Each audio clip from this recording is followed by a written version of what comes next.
2 मार्च की रात 8 बजे के इस बिग न्यूज रिपोर्ट में आप देखेंगे नेतन्याहू के ऑफिस पर हमले का दावा, तस्वीरों में दिखी तबाही। ईरान ने पूछा सवाल, नेतन्याहू जिंदा है तो सबूत दो। हॉर्मुज के पास ईरान ने एक और जहाज फूका, खाड़ी में टेंशन हुई तेज। अमेरिका इसराइल की एयर स्ट्राइक से ईरान दहला, कारपेट बॉम्बिंग जैसा अटैक, जवाबी जंग हुई तेज। बहरीन में अमेरिकी नेवी का बेस लगातार निशाने पर, धुआं और आग के मंजर आए सामने। और सऊदी अरब की मेगा रिफाइनरी पर ईरान का हमला, भागे वर्कर्स, दुनिया की ऑयल सप्लाई पर पड़ा बड़ा असर। ये थी कुछ हेडलाइंस, खबरें होंगी इनसे ज्यादा। शुरुआत करते हैं। ईरान ने जवाबी हमलों में इसराइल के प्रधानमंत्री नेतन्याहू के ऑफिस को मिसाइल से निशाना बनाने का दावा किया है। ये तस्वीरें इस दावे के साथ जोड़ी जा रही हैं, लेकिन नेतन्याहू के ऑफिस ने इसे फेक न्यूज बताया है और कहा है कि यरूशलेम में कोई हमला नहीं हुआ। नेतन्याहू के ऑफिस के आसपास रहने वालों ने कोई मिसाइल इंपैक्ट नहीं देखा। इमारत पूरी तरह से सेफ बताई जा रही है। ये इसराइल के दावे। अभी ईरान वाली बारी है, बाकी है, वहां डिटेल अलग है। असली हमले बताया गया इसराइल की तरफ से कि बीर शेवा में हुए, जहां कई जख्मियों और कुछ मौतों की रिपोर्ट दर्ज हुई है। फिलहाल इमरजेंसी सर्विसेज पूरे इसराइल में एक्टिव हैं। ये खबर इसराइल का पहलू यहां तक। अब ईरान का पहलू सुन लीजिए। ईरान ने इसराइल के प्राइम मिनिस्टर बेंजामिन नेतन्याहू के जिंदा होने पर शक जताया है। ईरान को लगता है कि नेतन्याहू मारा गया। जरा खबर को समझिए। ईरान ने बड़ा दावा किया है। ईरान की तस्नीम न्यूज एजेंसी की रिपोर्ट है कि दावा किया है कि उसकी ताज़ा मिसाइल बौछार में इसराइल के अहम सरकारी ठिकानों को निशाना बनाया गया, जिसके बाद नेतन्याहू की लोकेशन को लेकर सस्पेंस और गहरा गया है। इस्लामिक रेवोल्यूशनरी गार्ड्स कॉर्प्स यानी IRGC का कहना है कि खैबर मिसाइलों की 10वीं वेव 10वीं लहर में इसराइली एयरफोर्स के हेडक्वार्टर और इसराइल के प्राइम मिनिस्टर के ऑफिस के कंपाउंड पर जोरदार हमला किया गया। IRGC के मुताबिक ये हमले बेहद सटीक थे और निशाने सीधे सरकारी सिस्टम के दिल पर लगाए गए। उधर इसराइली मीडिया रिपोर्ट्स ये बता रही हैं कि नेतन्याहू ने बेत शेमेश का अपना तय दौरा अचानक कैंसिल कर दिया, जिसके बाद अटकलें और तेज हो गई कि नेतन्याहू ने दौरा रद्द किया है, सामने नहीं आना चाह रहा, या वो कुछ हो गया है।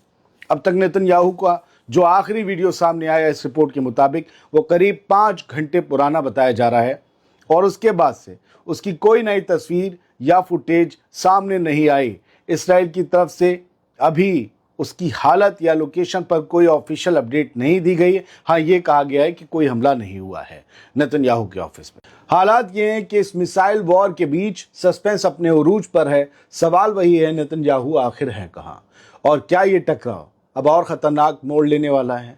कुछ ही देर में हो सकता है। अगर नेतन्याहू ठीक है तो वो सामने आकर किसी और मामले पर भी बाइट देगा और ये पिक्चर पूरी तरीके से क्लियर कर देगा। ये शाम 7 बजे की खबर है। अभी और अपडेट इसमें आनी बाकी हैं। आगे बढ़ते हैं। ईरान ने हॉर्मुज में एक और जहाज को फूंक डाला है। ये उसकी तस्वीर है, हमने कंफर्म कर ली है। ईरान ने जवाबी हमलों में स्ट्रेट ऑफ हॉर्मुज के पास एम्प्टी स्काईलाइट टैंकर को मिसाइल से निशाना बनाया है। टैंकर में आग लग गई है और धुआं निकलता हुआ आपको भी दिख रहा होगा।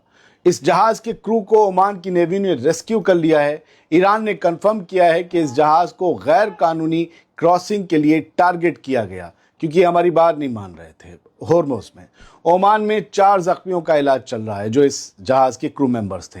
हादसों में एक की मौत और कई जख्मियों की रिपोर्ट भी है सामने आई है। फिलहाल इमरजेंसी सर्विसेज एक्टिव हैं।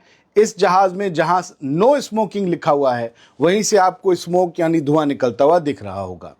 दोस्तों, ये टेंशन US इसराइल के ईरान पर किए गए हमलों के जवाब में गल्फ के इलाके में बहुत तेजी से फैल रही है और ईरान ने कई अरब ममालिक में और समंदर में भी हमले किए हैं। कहा है जहां अमेरिका के नाम की चिड़िया भी दिख जाएगी, हम हमला करेंगे। ऐसा नहीं है कि सिर्फ ईरान हमले कर रहा है, ईरान पर बहुत ज़बरदस्त हमले हो रहे हैं। ये खबर भी आपको देखनी चाहिए। ईरान पर आग की बारिश हो रही है। अमेरिका इसराइल की बमबारी ने मिडिल ईस्ट को हिला कर रख दिया है। क्या आपने ऐसी बॉम्बिंग कब देखी थी? गजा में देखी थी? ये उससे भयानक बॉम्बिंग है। ईरान की ज़मीन पर अब आसमान से आग बरस रही है। अमेरिका और इसराइल ने मिलकर 2 मार्च को ऐसी ज़बरदस्त एयर स्ट्राइक्स शुरू किए हैं जिसने पूरे इलाके को दहला दिया है। खबरें कह रही हैं कि सिर्फ 2 दिनों में इतने बम गिराए गए हैं जितने पिछले बड़े ऑपरेशन में 12 दिन की जंग में कई दिनों में भी नहीं गिराए गए थे। ये तेहरान और उसके आसपास के इलाकों के नज़ारे हैं। लगातार धमाकों की आवाज़ें सुनाई दे रही हैं और लोगों में भारी डर और बेचैनी फैल गई है। इजरायली फौज का कहना है कि वो ईरान के अहम ठिकानों को निशाना बना रही है, लेकिन ज़मीनी तस्वीर ये दिखा रही है कि हमलों का दायरा बहुत बड़ा है और रफ्तार बेहद तेज़ है। आम लोग इसमें मारे जा रहे हैं। क्या जुल्म है, क्या जबर है अमेरिका और इसराइल का। ईरान पहले ही जवाबी हमलों का ऐलान कर चुका है, जिससे पूरे मिडिल ईस्ट में बड़े टकराव की घंटी और ज्यादा तेज बजने लगी है। यह हमला बातचीत के बीच शुरू किया गया। अमेरिका जिससे बातचीत करे, जिससे दोस्ती की बात करे, जिससे डील की बात करे, समझ लिए उसके लिए खतरे का टाइम शुरू हो गया है। लेकिन खतरा तो अब ईरान ने इसराइल और अमेरिका के लिए भी पैदा कर दिया है। बहरीन चलिए, ईरान ने जवाबी हमलों में बहरीन के US navy 5th fleet base को मिसाइल और ड्रोन से पूरी तरीके से दहलाए रखा है और यहाँ पर परसों से ही हमले हो रहे हैं। मनामा जो बहरीन की दारुल हुकूमत है, वहाँ मनामा स्काईलाइन पर घना काला धुआं आप देख रहे हैं, आग दिखाई दे रही है। हाई राइज इमारतें बहुत बड़े नुकसान का शिकार हो रही हैं। बहरीन के ऑफिशियल्स ने कंफर्म किया है कि 2 मार्च को एयर डिफेंस ने ज़्यादातर मिसाइलों को रोक दिया, लेकिन कुछ मिसाइलें अपने टारगेट्स अचीव करने में कामयाब रहीं, जिससे आग लग गई। हादसों में मौतें कम रिपोर्ट हुई हैं। फिलहाल इमरजेंसी सर्विसेज एक्टिव हैं। दोस्तों, ये टेंशन यूएस इसराइल के ईरान पर किए गए हमलों के जवाब में गल्फ के इलाके में फैल रही है। टेंशन बढ़ रही है, जंग का दायरा बढ़ रहा है, हिजबुल्ला कूद चुका है, एक बड़ी रीजनल वॉर छिड़ सकती है। हो सकता है कि ईरान के खिलाफ हमले में कुछ और मुल्क आ जाएं। अब सऊदी अरब चलते हैं, जहां पर आज ईरान ने हमला किया है। यहां रस तनूरा में अफरा तफरी मची हुई है, क्योंकि अरामको की मेगा रिफाइनरी पर ड्रोन वार हुआ है ईरान की तरफ से। सऊदी अरब के रस तनूरा इलाके में उस वक्त बहुत हंगामा और हड़कंप मच गया जब एक ड्रोन हमले के बाद सऊदी अरामको की बड़ी ऑयल रिफाइनरी में आग भड़क उठी। वर्कर्स को जल्दबाजी में बाहर निकाला गया।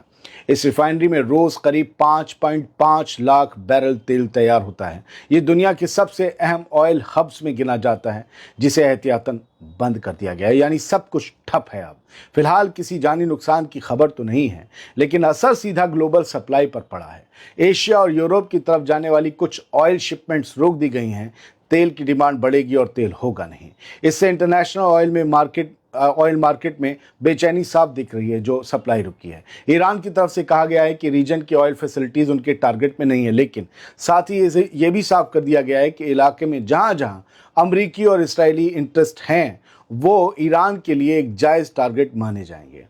दोस्तों, रस तनूरा को गल्फ की एनर्जी लाइफलाइन माना जाता है, इसीलिए यहाँ की हलचल सिर्फ सऊदी अरब तक महदूद नहीं रहती, बल्कि ये पूरी दुनिया पर असर डालती है।